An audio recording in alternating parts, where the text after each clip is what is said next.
रही है water termite और बोरो।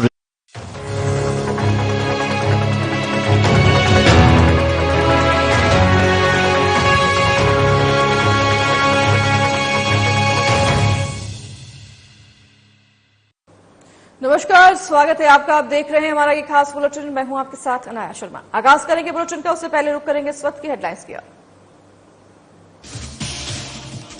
रायपुर में चिंतन शिविर का आज दूसरा दिन। सीएम ने मंत्रियों के साथ किया भ्रमण। भारतीय भ्रमण संस्थान परिसर का किया भ्रमण।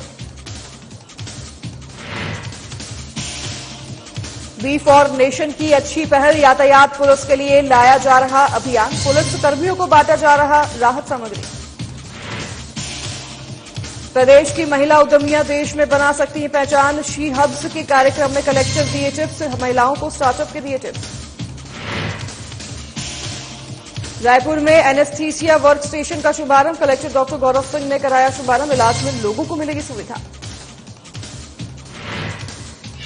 और रायपुर में समर कैंप 2024 का समापन। Collector doctor Gaurav Singh camp में हुए शामिल। कहा समर कैंप से बच्चों की प्रतिभा होगी जागृत। इसी के साथ आगाज करेंगे बुलेटिन का आज की तमाम अहम खबरों के साथ। प्रदेश के उद्योग मंत्री लखनलाल देवांगन के निर्देश के बाद जिला व्यापार और उद्योग केंद्र ने तिफरा के 2 गैर औद्योगिक इकाइयों के लाइसेंस को निरस्त कर दिया है। वहीं 20 बंद या गैर औद्योगिक गतिविधियों में संलग्न इलाकाइयों को नोटिस भी जारी कर दिया है। गौरतलब है कि तिफरा, सिरगिट्टी और सिलपहरी औद्योगिक क्षेत्र से लगातार उद्योगपतियों द्वारा शासन से लीज पर जमीन लेकर गैर औद्योगिक कार्य किए जाने की शिकायत मिल रही थी। इस शिकायत को गंभीरता से लेते हुए उद्योग मंत्री लखनलाल देवांगन ने उद्योग विभाग को सर्वे कराकर कार्रवाई के निर्देश दिए थे। जिला व्यापार और उद्योग केंद्र बिलासपुर के प्रबंधक श्री एमएल कुशेर ने अधीनस्थ अधिकारियों के माध्यम से सिरगिट्टी और सिलपहरी के औद्योगिक क्षेत्र का सर्वे कराया। सर्वे के मुताबिक तिफरा में 135 सिरगिट्टी के 4 सेक्टर में 433 समेत कुल 568 उद्योगपतियों को उद्योग संचालित करने की जमीन दी गई है। और वहीं मंत्री के निर्देश पर जब विभाग ने सर्वे कराया तो कई इकाइयां या तो बंद मिली या फिर गैर औद्योगिक कार्य होना पाया गया। जिला उद्योग विभाग ने तिफरा के 2 उद्योगों की लाइसेंस को निरस्त किया है।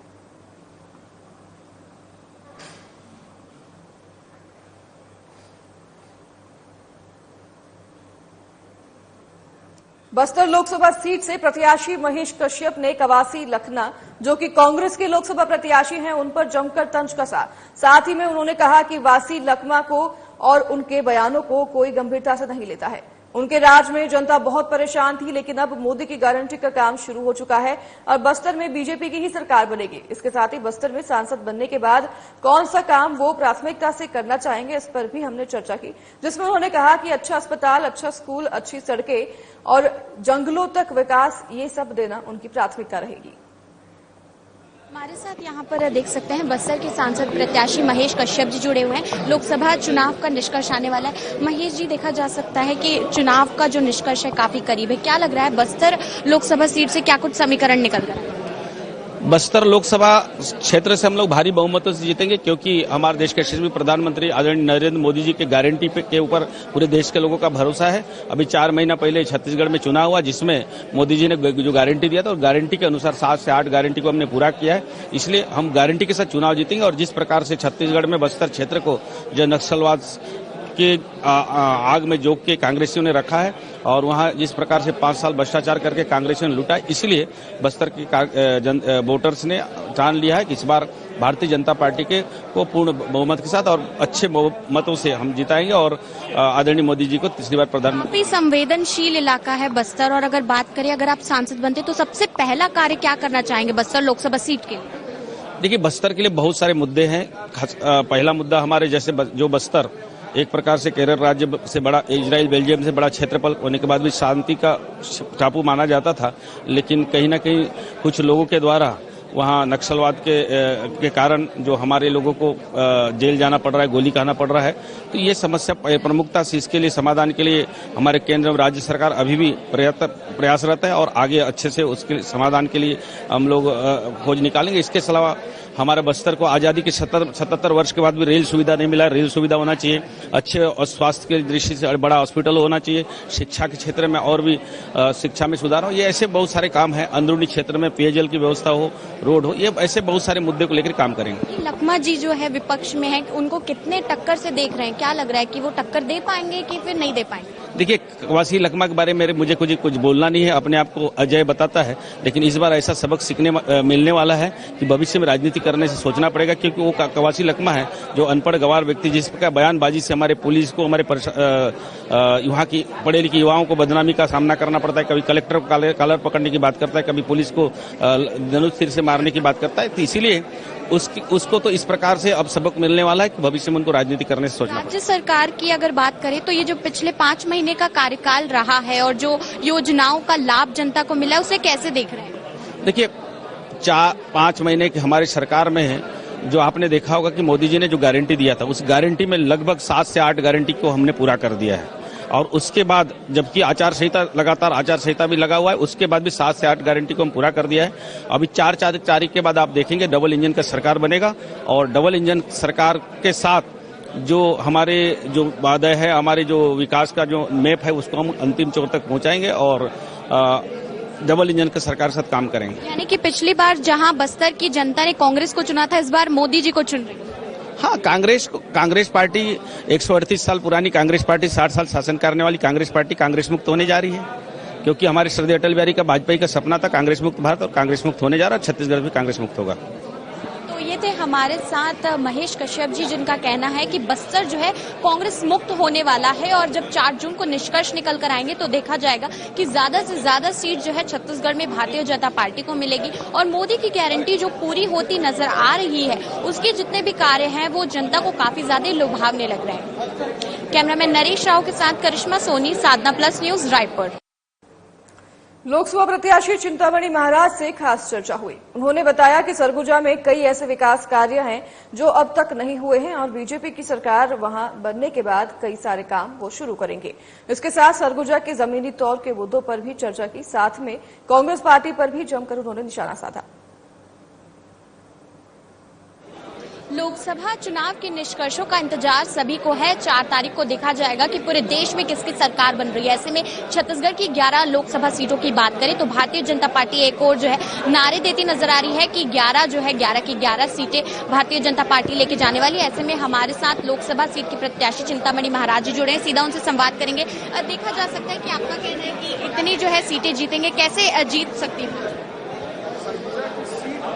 जिस तरह से कार्यकर्ताओं का उत्साह दिख रहा था और मोदी जी का गारंटी, इस पर लोगों को भरोसा है। जैसे ही यहाँ राज्य में भारतीय जनता पार्टी की सरकार बनी और जो 2-3 गारंटी थे वो तुरंत पूरा हुए हैं, तो मोदी जी के बातों पर सभी लोगों को भरोसा है। और मोदी जी का गारंटी भी और उसके साथ साथ सभी कार्यकर्ता जिस उत्साह के साथ चुनाव में भाग लिए हैं, इसको देख करके हम ये कह सकते हैं कि सरगुजा लोकसभा हम जीत रहे हैं। बात करें तो जीत के लिए कितने आश्वस्त आप नजर आ रहे हैं? क्या लग रहा है कि सरकार जो है क्या मोदी जी की ही बनने वाली है आपके लोकसभा क्षेत्र से? नहीं, बिल्कुल, इसमें कोई दो मत नहीं है। वहाँ भारतीय जनता पार्टी जीत भी रही है और मोदी जी सरकार बना रहे हैं। और जैसा मेरे को लगता है कि छत्तीसगढ़ से 11 के 11 कमल फूल दिल्ली जाएंगे, और मोदी जी का जो नारा है 400 पार का नारा, उसमें एक गिलहरी सहयोग हमारे छत्तीसगढ़ का भी रहेगा। अगर सांसद बनते हैं तो अपने लोकसभा क्षेत्र को ऐसी कौन सी चीज है जो सबसे पहले देना चाहेंगे? कौन सी सौगात जो है मिलने वाली है आपके लोकसभा क्षेत्र को? देखिए, काम तो बहुत सारे हैं, लेकिन जिसमें प्राथमिकता अगर कहा जाए तो हम यातायात को देना चाहेंगे, स्वास्थ्य को देना चाहेंगे और शिक्षा को देना चाहेंगे, और चौथा में अगर कहेंगे तो पर्यटन को। सबसे पहले आवागमन का सुविधा अगर हम ठीक कर पाते हैं, अभी दरिमा एयरपोर्ट बन के तैयार है, उसका लाइसेंस भी मिल गया है। क्योंकि आचार संहिता लग गया, इस कारण से हवाई यात्रा शुरू नहीं हो पाई, तो जैसे ही लोकसभा जीतेंगे इसके बाद हवाई यात्रा चालू होगा।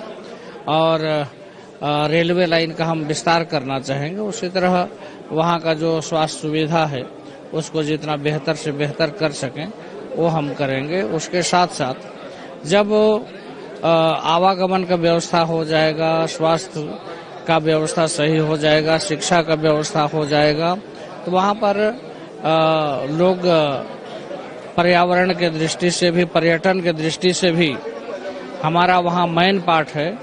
आज तक सिर्फ लोग मैन पार्ट को जानते हैं, उसके अलावा कई ऐसे जगह हैं जिसका चिन्हांकन नहीं हो पाया है और उसको चिन्हांकित करेंगे तो मेरे को उम्मीद है कि विदेशी पर्यटक भी वहाँ पर आएंगे। छत्तीसगढ़ का सबसे ऊंची चोटी गौरलाटा है, वो सामरी विधानसभा में है जो सरगुजा लोकसभा के अंतर्गत आता है। वो सब अभी मानस पटल में है नहीं। ये सब चीजों को हम कोशिश करेंगे कि ये पर्यटन के क्षेत्र में इनको चिन्हांकित किया जाए, जिससे कि बाहरी पर्यटक आए, जिससे कि वहाँ के लोगों को, युवाओं को रोजगार मिल सके। विपक्ष की अगर बात करें तो कई बार आप पर निशाना साधने का प्रयास भी किया है। विपक्ष को कितनी मजबूती से देख रहे हैं? क्या लग रहा है कि विपक्ष मजबूत है छत्तीसगढ़ में? नहीं, विपक्ष तो विपक्ष होता है, लेकिन जिस तरह का आरोप लगाते हैं उस आरोप में कोई दम नहीं रहता है। मैं छत्तीसगढ़ का बात तो नहीं करूंगा। अभी लोकसभा में हमारे ऊपर जिस तरह से आरोप लगा रहे थे उसका सिर पैर कुछ था नहीं। इस तरह का आरोप लगा करके, क्योंकि उनके पास कोई मुद्दा है नहीं, मुद्दा विहीन होने के कारण कोई भी अनर्गल आरोप लगा करके जनता को बरगलाना चाहते हैं। लेकिन जनता आज जागरूक है, मोदी जी के गारंटी पर लोगों को भरोसा है, इसलिए मेरे को ऐसा लगता है कि उनके बहकावे में कोई नहीं आएगा और भारतीय जनता पार्टी पर और मोदी जी पर सभी को भरोसा है, मोदी जी के गारंटी पर भरोसा है। इसलिए जनता किसी तरह से मार्ग वो भटका नहीं है और हम चुनाव जीतेंगे। यानी कि जो मोदी मैजिक की बात की जाती है वो इस बार जो है लोकसभा में देश में देखने को मिल सकता है। बिल्कुल देखने को मिलेगा। वो हमारे सिर्फ सरगुजा का ही नहीं, पूरे देश का मामला है। और इतना दिन हो गया, हमारा हिंदुस्तान है और यहाँ पर भगवान राम का जो जन्मभूमि है, अपने जन्म भूमि में ही भगवान राम 500 साल तक एक झोपड़ी में रहे। आदरणीय मोदी जी के नेतृत्व में वहाँ विशाल मंदिर बना और आज रामलला वहाँ पर विराजे हैं। तो लोगों को ये भरोसा है कि निश्चित रूप से मोदी जी क्षेत्र जनता के विकास के, देश के विकास के साथ साथ हमारे सनातन धर्म का रक्षा भी वो करेंगे। हमारे साथ चिंतामणि महाराज जी, जिन्होंने बताया कि किस तरीके से लोकसभा में जो है देखा जा रहा है कि जो मोदी मैजिक फैक्टर कहा जाता है वो चल सकता है, और उसके साथ साथ ये भी देखा जाएगा कि किस तरीके से जो है यहाँ पर आज जो है सभी लोग मिले हैं और एक कार्य योजना भी बनाई गई है कि मतगणना के समय में किस तरीके से काम किया जाएगा और अपने क्षेत्र में अगर कोई भी गड़बड़ी लगती है तो कंट्रोल रूम जाकर जो है देखा जाएगा कि उसका निराकरण भी निकल सकता है। कैमरामैन नरेश राव के साथ करिश्मा सोनी, साधना प्लस न्यूज, रायपुर। तो वहीं कांकेर लोकसभा प्रत्याशी भोजराज नाग ने आज चुनावी संदर्भ में वार्तालाप की, जिसमें उन्होंने कहा कि वो आश्वस्त करते हैं कि 4 जून को जब निष्कर्ष सामने आएंगे तो कांकेर की लोकसभा से वही जीतकर दिल्ली पहुंचेंगे। इसके साथ साथ विपक्षी दल को वो किस तरीके से देखते हैं, भारतीय जनता पार्टी के पिछले 5 महीने के कार्यों को जनता तक कैसे पहुंचते हैं, उसके बारे में भी उन्होंने चर्चा की। कि 4 तारीख को जो है लोकसभा चुनाव के निष्कर्ष आने हैं, ऐसे में सभी लोग इंतजार करें। और आज हम खड़े हैं कुशाभाऊ ठाकरे परिसर में, भारतीय जनता पार्टी का प्रदेश कार्यालय। हमारे साथ यहाँ पर लोकसभा के सांसद प्रत्याशी जो है भोजराज जुड़े हुए, सीधा उनसे संवाद करने का प्रयास करेंगे। जीत के लिए कितने आश्वस्त नजर आ रहे हैं? पूरी तरीका से आश्वस्त है। पूरी तरीके से आश्वस्त जी। छत्तीसगढ़ में 11 की 11 सीटों में से कितनी सीटें भाजपा ले जाएगी? छत्तीसगढ़ में पूरे 11 के 11 सीट भारतीय जनता पार्टी जीत रही है और अब की बार 400 पार जो भारतीय जनता पार्टी ने नारा दिया है, ये नारा को हम पूरा करेंगे। यानी कि अगर आप सांसद बन रहे हैं तो अपने लोकसभा क्षेत्र में सबसे पहला काम कौन सा करना चाहिए? भारतीय जनता पार्टी की जो नरेंद्र मोदी जी के नेतृत्व में जन कल्याणकारी जो योजनाएं चल रही है, गांव, गरीब, किसान, महिला और नौजवान को लेकर के, ये विकास की योजना, ये जन कल्याणकारी योजना प्रत्येक व्यक्ति को मिले, प्रत्येक गांव तक विकास हो, ऐसा हमारा प्रयास है। ये विपक्ष ने इंडी गठबंधन भी बनाया, उसे किस तरीके से देखते हैं? क्या विपक्ष मजबूत नजर आ रहा है? इंडी गठबंधन एक प्रकार से भ्रष्ट लोगों का गठबंधन है और नरेंद्र मोदी जी आज ध्यान में बैठे हुए हैं, इसलिए पूरा विपक्ष का ध्यान भंग हो रहा है, विपक्ष तिलमिला गया है और ईवीएम पर ठिकरा फोड़ने की तैयारी कर रहे हैं। ये जो 5 महीने की सरकार ने काम किया है भाजपा की, उसके जितने भी कार्य उन्हें कैसे देख रहे हैं? छत्तीसगढ़ में भारतीय जनता पार्टी की सरकार, माननीय विष्णुदेव जी की सरकार बहुत साए काम कर रही है। चाहे वो किसानों को 3100 रुपया धान का समर्थन मूल्य देने की बात हो, चाहे महतारी वंदन के नाम से माताओं बहनों को 1,000 रुपये प्रति महीना देने की बात हो, और भी अनेक भारतीय जनता पार्टी की योजनाएं हैं। इस योजना को लेकर के ही हम चुनाव में उतरे हैं। निश्चित रूप से भारतीय जनता पार्टी प्रचंड बहुमत से पूरे छत्तीसगढ़ समेत पूरे देश में जीतने वाली है। 400 पार का नारा दिया जा रहा है, लेकिन कांग्रेस तो कह रही है कि अगर पहले से बोल दिया जाता है तो वो पूरा नहीं होता है। निश्चित रूप से भारतीय जनता पार्टी एक केडर बेस्ड पार्टी है और हमारे संगठन के कार्यकर्ता पूरे तन मन धन के साथ काम करने वाले कार्यकर्ता हैं। हम अपने लक्ष्य को पूरा करेंगे। आज भी एक बैठक हुई मतगणना को लेकर के, जो है कई सारी बातें रखी गई, क्या कुछ था इस बैठक? मतगणना को लेकर के पार्टी के जो टिप्स थे, दिशा निर्देश थे, वही सामान्य एक बैठक था। भारतीय जनता पार्टी समय समय पे संगठन की बैठक करते रहती है। हमारे साथ लोकसभा प्रत्याशी भोजराज जी, जिन्होंने बताया कि किस तरीके से जो है भारतीय जनता पार्टी की सरकार उन्हें नजर आ रही है छत्तीसगढ़ में बनते हुए। देखने वाली बात यह है कि 4 जून को पूरे देश में किसकी सरकार बनती नजर आती है। कैमरामैन नरेश राव के साथ करिश्मा सोनी, सादा plus news, Raipur. Rajnandgaon Lok Sabha seat से बीजेपी के प्रत्याशी संतोष पांडे ने आज चुनावी चर्चा की, जिसमें उन्होंने बताया कि 11 की 11 सीटें छत्तीसगढ़ में बीजेपी लेकर जा रही है। इसके साथ 400 पार का नारा जो भारतीय जनता पार्टी केंद्र में दे रही है, वो भी पूरा होता नजर आएगा। इसके साथ इंडी गठबंधन पर भी जमकर निशाना साधा। साथ ही चुनावी माहौल को ध्यान में रखते हुए जनता के मुद्दों को और बीजेपी के पिछले 5 महीने के कार्यों को किस तरीके से देखते हैं, ये भी बताया।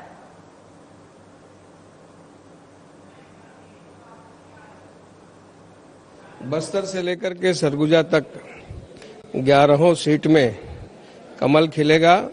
माननीय प्रधानमंत्री नरेंद्र मोदी जी के कार्य और पूरी आंधी चली है, इसमें किसी को शक नहीं है। 11 में 11 सीट भाजपा की आएगी।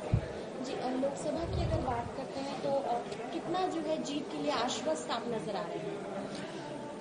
110% मैं आश्वस्त हूँ और राजनांदगांव लोकसभा हम जीतेंगे, इसमें कहीं शंका नहीं। जीतने के बाद सबसे पहला क्षेत्र में जो है वो कौन सा काम करना चाहेंगे?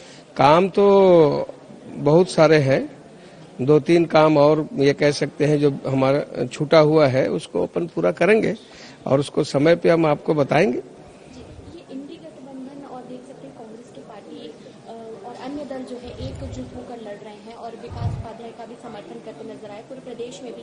उस इंडी गठबंधन को किस तरीके से देखते हैं? इंडी गठबंधन इंडिया में कहीं है नहीं है। हाँ, आप देख लीजिए पूरे देश में, बल्कि जो स्थिति कांग्रेस की थी उससे वे और डाउन होने वाले हैं।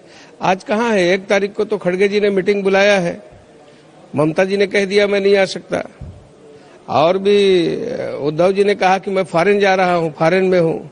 तो कुल मिलाकर के सबको परिणाम पहले से आभास हो गया है कि क्या होने वाला है और सब भागम भाग मची है। ये राज्य सरकार के जो 5 महीने का कार्य है उसे किस तरीके से देख रहे हैं, जनता तक कैसे ले जा रहे हैं और फीडबैक कैसा है जनता का? उसका भी जो परिणाम है वो चुनाव के साथ जुड़ा हुआ है। जो हमारा 5 महीने का जो कार्यकाल है, जिसमें महतारी वंदन योजना है, तत्काल बोनस दिया गया, धान का रेट बढ़ा हुआ दिया गया, इसका प्लस होगा।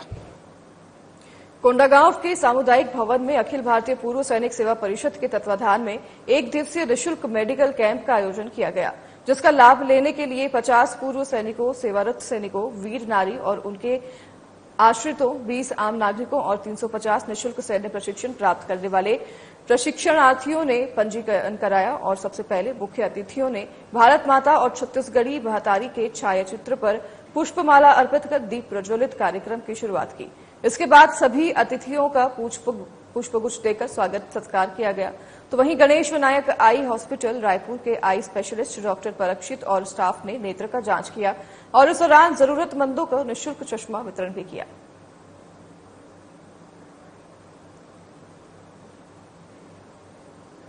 माकड़ी में नवनियुक्त मुख्य कार्यपालन अधिकारी जिला पंचायत अविनाश भोई ने गुरुवार को कई निर्माण कार्यों का औचक निरीक्षण किया, जिसमें ग्राम पंचायत श्यामपुर में पंचायत भवन निर्माण कार्य और पीडीएस गोदाम प्रारंभ होना भी पाया गया, जिस पर उन्होंने पंचायत भवन निर्माण कार्य को 15 दिन के भीतर पूरा करने के निर्देश दिए और पीडीएस गोदाम को तत्काल चालू किए जाने के संबंध में सचिव को निर्देश दिए। साथ ही उन्होंने प्रगतिरत आंगनबाड़ी को जल्द से जल्द पूरा करने के भी निर्देश दिए।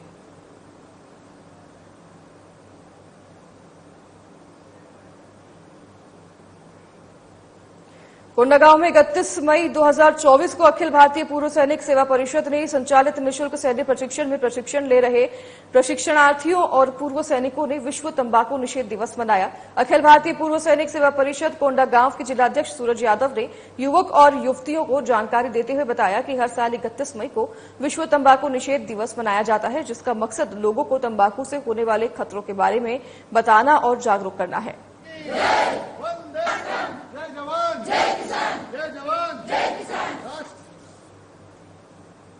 खबर कोरबा से है, जहां पर पुलिस को मुखबिर की सूचना पर बड़ी सफलता हाथ लगी है।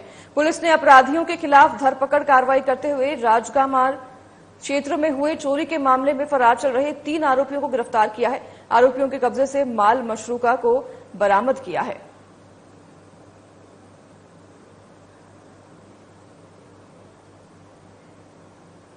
कोरबा पुलिस अपराधियों के खिलाफ लगातार कार्रवाई कर रही है। इसी कड़ी में प्रार्थी, जो कि एनटीपीसी कॉलोनी दर्री के रहने वाला है, रिपोर्ट दर्ज कराया कि कोई अज्ञात चोर उसके घर में सोने चांदी का आभूषण चोरी करके ले गया है, जिसकी कीमत लाखों रुपए बताई जा रही है। वहीं घटना की सूचना मिलते ही पुलिस टीम गठित कर आरोपियों को गिरफ्तार कर लिया गया है, जिसके कब्जे से चोरी का सामान भी बरामद किया गया है।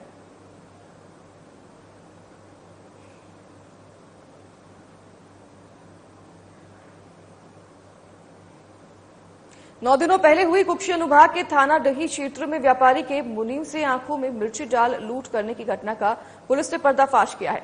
कार्यवाही करते हुए पुलिस ने 3 आरोपियों को गिरफ्तार भी कर लिया है। फिलहाल पुलिस गिरफ्तार आरोपियों से पूछताछ कर आगे की कार्रवाई में जुट गई है। वो दोपहर में जो है डही थाना क्षेत्र में बड़वानी या मकड़वानी रोड के पास है, फरियादी जो है वो रमेश दूधा जी, ये अपना मुनीम का काम करते हैं विशाल गुप्ता के यहाँ पर। तो ये अपना कलेक्शन करके डही से वापस से कुक्षी आ रहे थे। रास्ते में 3 अज्ञात बदमाशों ने नकाबपोश कपड़ा लपेटे थे मुंह के ऊपर। उन्होंने उनको रोक करके पीछे मोटरसाइकिल लात मार के गिरा करके करीब 2,90,000 रुपए की लूट की थी।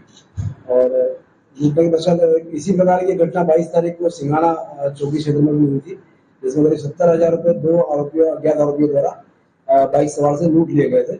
इन दोनों घटनाओं को लेकर के हमारे पुलिस अधीक्षक महोदय श्री मनोज कुमार सिंह साहब के द्वारा और एडिशनल एसपी श्री इंद्रजीत बाकलवाड़ साहब के द्वारा बड़ी गंभीरता से लेते हुए एसपी साहब द्वारा स्वयं मौके पर आकर के ग्रामीणों से चर्चा करके और साइबर की टीम जो है हमारे साइबर के जो डीएसपी साहब है भदौरिया साहब, जितेंद्र सिंह भदौरिया साहब, उनको भी साथ लेकर के पूरी इसकी जानकारी की गई।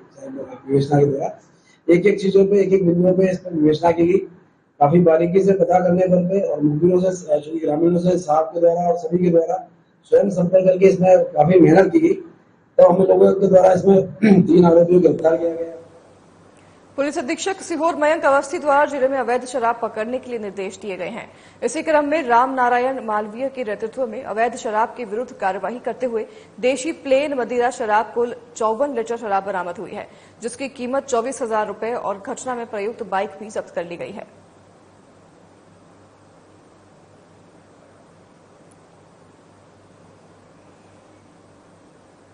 कलेक्टर डॉक्टर गौरव सिंह ने कहा कि आज इस कार्यक्रम में जो महिला उद्यमियां एकत्रित हुए हैं, उनमें हर एक अलग अलग प्रकार की प्रतिभा है।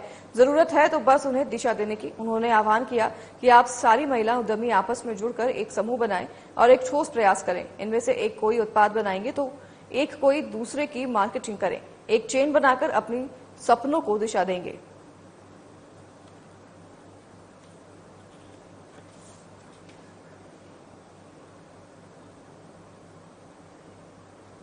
राजनांदगांव लोकसभा सीट से बीजेपी के प्रत्याशी संतोष पांडे ने आज चुनावी चर्चा की, जिसमें उन्होंने बताया कि 11 की 11 सीटें छत्तीसगढ़ में बीजेपी लेकर जा रही है। इसके साथ 400 पार का नारा जो भारतीय जनता पार्टी केंद्र में दे रही है वो भी पूरा होता नजर आएगा। इसके साथ इंडी गठबंधन पर भी जमकर निशाना साधा।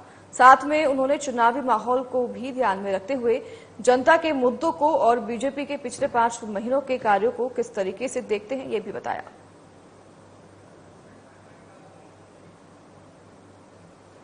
तो फिलहाल इस बुलेटिन में बस इतना ही। नमस्कार।